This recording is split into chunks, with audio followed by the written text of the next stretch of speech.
Hello, Manna You family. I am Dr. Janine Scott. Welcome back to week 3 of the mini-series called Endings and Beginnings, Lessons from Lot.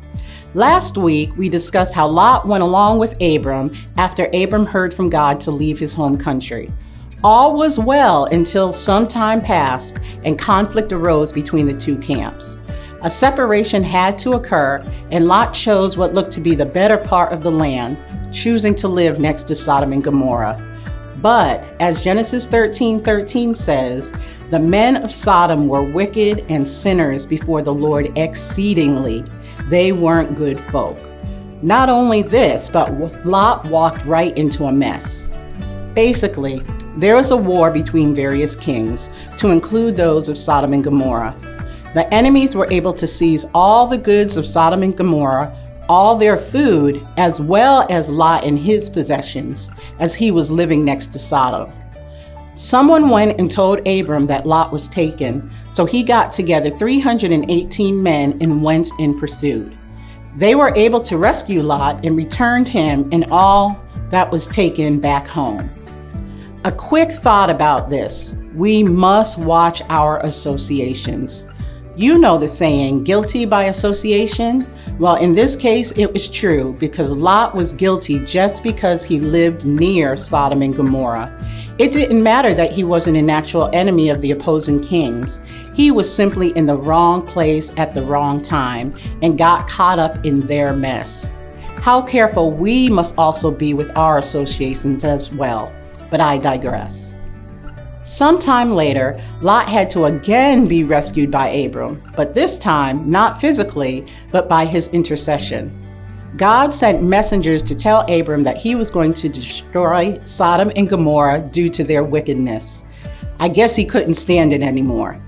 When Abram heard the news, he used his relationship with the Lord to speak to him and intercede on his family members' behalf. Basically, he was able to talk God down from destroying everyone in the cities to saving 20, enough so that Lot and his family would be spared. It is interesting to note that 20 people weren't spared, as many of Lot's family did not heed the warning and leave. In the end, it was just Lot, his daughters, and his wife. But I digress. God actually agreed. He listened and he answered. As he did with Abram, so he does with us. Aren't you thankful for those who intercede for us when we are in desperate situations? Thank God that we can talk to him and he hears and answers us. Sounds like prayer to me. As it says in James 5:16, the effectual fervent prayer of the righteous availeth much.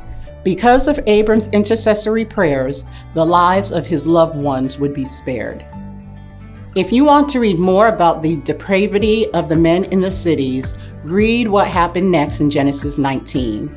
Here we see that not only are the men of Sodom and Gomorrah depraved, but so was Lot, who was actually willing to give up his own daughters to appease their wicked desires. Oh, what we are willing to do in dire situations. Things we think we would never do sometimes become the same things we find ourselves doing. I have heard it said to never say never. Thank God that Lot's plan did not work, and he and his family were spared the destruction of Sodom and Gomorrah, although they had to be led away by hand to move to a place of safety.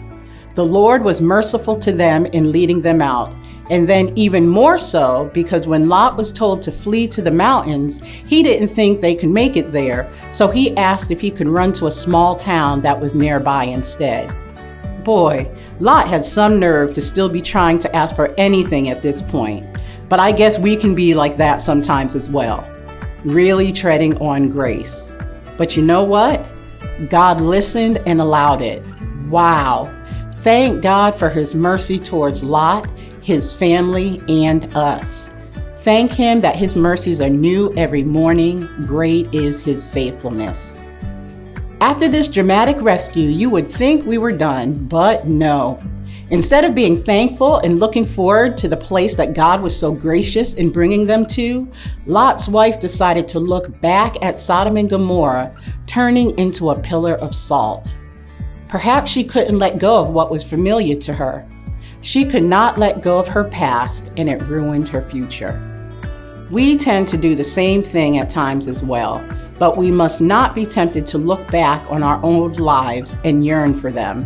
As Paul said in the Bible, we must forget those things that are behind us when we lived lives of sin, which was leading to our destruction, but we must press forward towards the mark of our high calling in Christ. What is the significance of salt? Honestly, I do not exactly know, but what came to mind is that Lot and his family, although they lived near Sodom and Gomorrah, were not supposed to be like them. They were to be different because they followed God. They were to be like the preservative that salt is, but they weren't. Their lives exhibited so much compromise that they lost their saltiness and ended up looking the same as those around them. Let this not be said about us. May we keep our saltiness, this time in a good way, and be the people we are called to be in Christ, living in a way that pleases Him, so that those around us may know that we love and follow Him.